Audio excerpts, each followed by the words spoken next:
You've seen the crossing move and the quartering move, both from over Craig's shoulder and the bird's eye view, the split screens.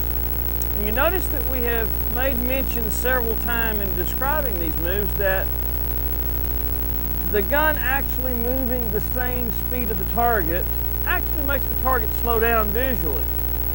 Guess I better tell you why that happens. The engineers would call it relative velocity. We call it visual speed. Let's just say that you and I were out on the side of the freeway and all the cars were going 70 miles an hour one direction. Relative to us, they would be fast, wouldn't they? But then someone stopped and picked us up and put us in their car, and we merged with the traffic, and now we're going 70 miles an hour with the rest of the traffic. Relative to us now, there is no speed.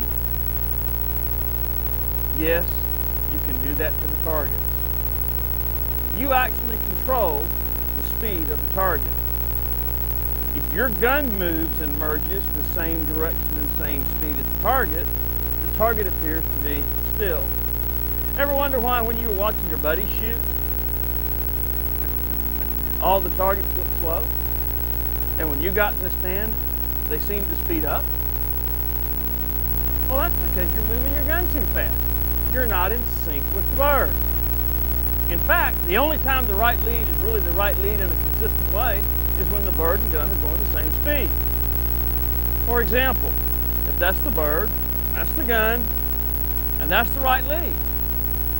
What happens if, when you pull the trigger, the gun's going faster than the bird? You're going to miss in front.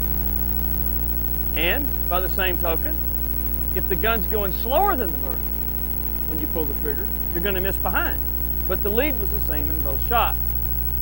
So remember, the only time the right lead is the right lead is when the gun and the bird are moving the same speed. We call that tempo. And yes, when you're in sync with the bird, you actually control how fast the bird appears to move.